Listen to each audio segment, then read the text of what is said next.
چترال کی تاریخ میں پہلی بار ایک ایسے بس اسٹینڈ یعنی اڈا کا افتتاح ہوا جہاں گاڑیوں کے مالکان اور ڈرائیور حضرات سے اڈا ٹیکس نہیں لیا جائے گا۔ اس موقع پر ایک پروقار تقریب بھی منعقد ہوئی جس میں ڈپٹی کمشنر لوئر چترال مہمان خصوصی تھے۔ ڈی سی چترال انور الحق نے فیتا کاٹ کر ماروی اڈا کا افتتاح کیا۔ تقریب سے خطاب کرتے ہوئے ڈپٹی کمشنر چترال نے اڈے کی انتظامیہ پر زور دیا کہ وہ طلبہ طالبات اور معذور افراد کے ساتھ ٹکٹ میں رعایت کرے۔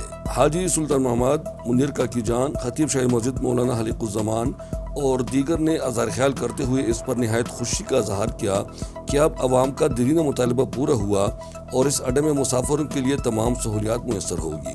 میڈیا سے بات کرتے ہوئے ڈپٹی کمشنر نے کہا کہ اس سے سیاحت بھی فروغ پائے گی۔ جس طرح آپ نے بتایا کہ چترال ایک ٹورسٹ ڈیسٹینیشن ہے، ایک ٹورسٹ ہیون، تو اس کے لیے اچھی کمیونیکیشن، اچھے ٹرانسپورٹ اس کی بہت اشد ضرورت تھی۔ منیجر وحید احمد نے یقین دہانی کرائی کہ خواتین و حضرات کے لیے علیحدہ علیحدہ انتظار گاہ، واش روم، نماز پڑھنے کے لیے سہولت اور ٹھنڈے پانی کے علاوہ دیگر سہولیات بھی یہاں میسر ہوگی۔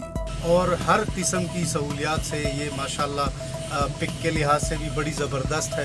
آپ اس پہ ٹریول کریں گے تو انجوائے کریں گے انشاءاللہ۔ منیجنگ ڈائریکٹر حاجی غلام احمد نے خوشخبری سنائی کہ یہاں ڈرائیور حضرات اور ٹرانسپورٹر سے اڈا ٹیکس نہیں لیا جائے گا اور کوئی عرصے کے لیے ہم نے فری بھی کی ہے۔ چترال میں ایک معیاری اڈے کی سخت ضرورت تھی جہاں مناسب کرائے پر تمام تر سہولیات میسر ہو۔ ماروی اڈا چترال سے پشاور، اسلام آباد، راولپنڈی کے لیے سروس دیتی ہے اور عنقریب لاہور کے لیے بھی یہاں سے سروس شروع ہوگی۔ نئی گاڑیوں اور تمام سہولیات سے آراستہ اس اڈے کے آغاز سے امید ہے کہ یہاں سیاحت بھی فروغ پائے گی اور اب ملک اور غیر ملکی سیاح ہفتوں کے لیے جہاز کے انتظار نہیں کریں گے۔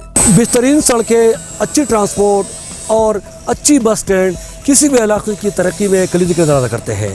اس نئے اڈے کی افتتاح سے امید ہے کہ مقامی لوگوں کے ساتھ ساتھ سیاحوں کی بھی سفر سہولیات میسر ہوگی۔ احمد زادہ گل، احمد فاروقی، چترال۔